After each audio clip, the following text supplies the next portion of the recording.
Et concernant l'épidémie de coronavirus en Belgique, il reste encore 15% de contaminations liées au variant Delta. S'il avait été prédit que la totalité des contaminations par le SARS-CoV-2 serait due au variant Omicron à la fin de l'année dernière, il est surprenant de constater qu'il y a à l'heure actuelle encore près de 15% des infections qui sont liées à Delta. Les hôpitaux du pays doivent donc continuer à tenir compte de ce variant, a estimé samedi lors d'un point presse Dirk Ramakers, le chef de la Task Force Vaccination. D'après les derniers chiffres de l'Institut de santé publique concernant entre le 15 et le 11 janvier, le variant Omicron représentait 86,4% des infections. Les prévisions selon lesquelles le variant Omicron serait entièrement dominant à la fin de l'année dernière ne se sont dès lors pas complètement réalisées. On estime à 15% le nombre de nouvelles contaminations par le variant Delta. Que ce soit une bonne ou une mauvaise nouvelle, cela dépend de la façon dont on voit les choses. Il semblerait toutefois que Delta soit plus pathogène qu'Omicron, a souligné Ramakers. Malgré l'expansion d'Omicron, le variant Delta continue donc de circuler et cela a un impact sur le système des soins de santé, pointe par ailleurs M. Ramakers. Nos hôpitaux doivent continuer à tenir compte de ce variant. La situation évolue rapidement, il faudra donc voir ce que les prochaines semaines nous réservent. La stratégie de vaccination doit aussi prendre en considération le fait que le variant Delta n'appartient pas encore au passé, a-t-il conclu.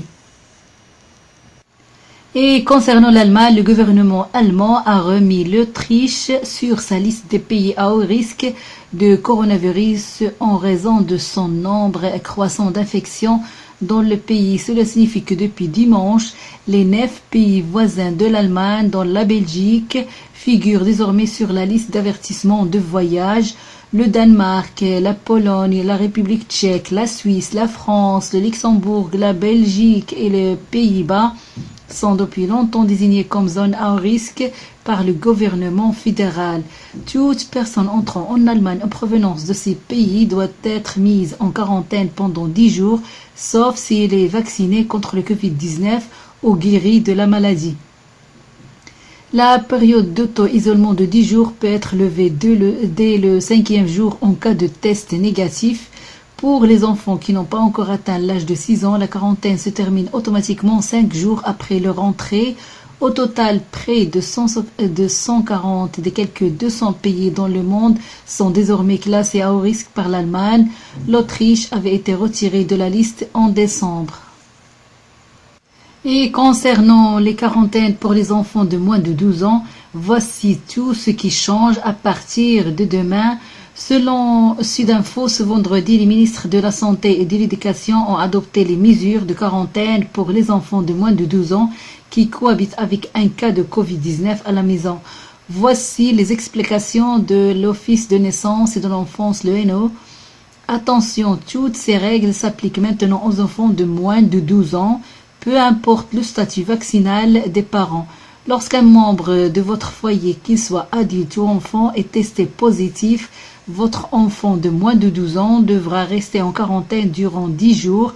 Il ne pourra donc pas aller à la crèche, chez son accueillante ou à l'école ou participer à des activités récréatives, explique l'ONU. Il pourra sortir de la quarantaine plus tôt dans le cas où à partir du 7e jour, l'enfant effectue chaque jour un autotest et qu'il soit négatif entre le 7e jour et le 10e jour inclus. Dans le cas où votre enfant a été testé positif via le test antigénique au PCR il y a moins de 5 mois, il ne devra pas effectuer de quarantaine s'il cohabite avec un cas confirmé de Covid. Néanmoins, l'ONU recommande de faire attention durant 10 jours à plusieurs éléments après une sortie de quarantaine. Tout d'abord, surveillez les symptômes de vos enfants. N'hésitez pas à réaliser un test par un professionnel en cas d'apparition de symptômes. Ensuite, veillez à limiter les activités de vos enfants dans leurs divers milieux d'accueil comme les crèches, écoles, activités récréatives. Enfin, veillez à ce que vos enfants limitent leurs contacts sociaux, notamment avec les personnes vulnérables et à risque. Et selon Sudinfo, si vous vous rendez en France, voici ce qui change pour les Belges. Depuis ce samedi 15 janvier, les règles sanitaires changent en France. avec l'entrée en vigueur du nouveau pass sanitaire. Désormais en France, toutes les personnes âgées de 18 ans et plus devront avoir reçu leur dose de rappel au maximum 7 mois après leur dernière injection ou infection au Covid pour bénéficier d'un pass sanitaire valide en France, comme l'explique la SPF Affaires étrangères. Toutes personnes qui font leur dose de rappel disposeront d'un nouveau QR code qui deviendra valide 7 jours après leur injection, qu'il s'agisse d'une deuxième dose, d'une troisième dose au plus. Ce sera donc le nouveau pass sanitaire à présenter dans les lieux et événements où il est exigé. Pour les personnes qui ne font pas leur rappel dans les délais requis, le QR code de leur précédent certificat de vaccination sera désactivé. Leur précédent certificat de vaccination valant pass sanitaire ne sera donc plus valide. Pour rappel, comme l'explique le SPF Affaires étrangères depuis le 15 décembre 2021, les règles relatives au pass sanitaire pour les personnes de 65 ans et plus et les personnes vaccinées avec du Johnson sont les suivantes. Pour les personnes âgées de 65 ans et plus, si plus de 7 mois se sont écoulés depuis la complétude de leur schéma de primo-vaccination, ils doivent recevoir un rappel vaccinal. Pour les personnes vaccinées avec le vaccin Johnson, quel que soit leur âge, si plus de 2 mois se sont écoulés depuis leur unique vaccination, ils doivent recevoir un rappel vaccinal.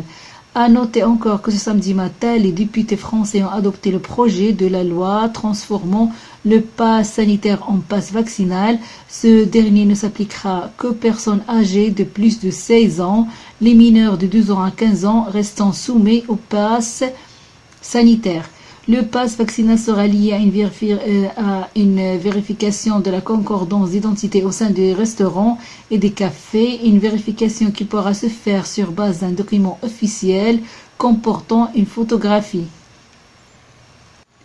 Et concernant l'Allemagne, le gouvernement allemand a remis l'Autriche sur sa liste des pays à haut risque de coronavirus en raison de son nombre croissant d'infections dans le pays. Cela signifie que depuis dimanche, les 9 pays voisins de l'Allemagne, dont la Belgique, figurent désormais sur la liste d'avertissement de voyage.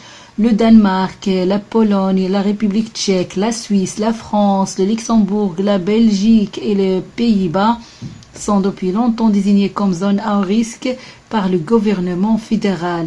Toute personne entrant en Allemagne en provenance de ces pays doit être mise en quarantaine pendant 10 jours, sauf si elle est vaccinée contre le Covid-19 ou guérie de la maladie. La période d'auto-isolement de 10 jours peut être levée dès le 5e jour en cas de test négatif. Pour les enfants qui n'ont pas encore atteint l'âge de 6 ans, la quarantaine se termine automatiquement 5 jours après leur entrée. Au total, près de 140 des quelques 200 pays dans le monde sont désormais classés à haut risque par l'Allemagne. L'Autriche avait été retirée de la liste en décembre.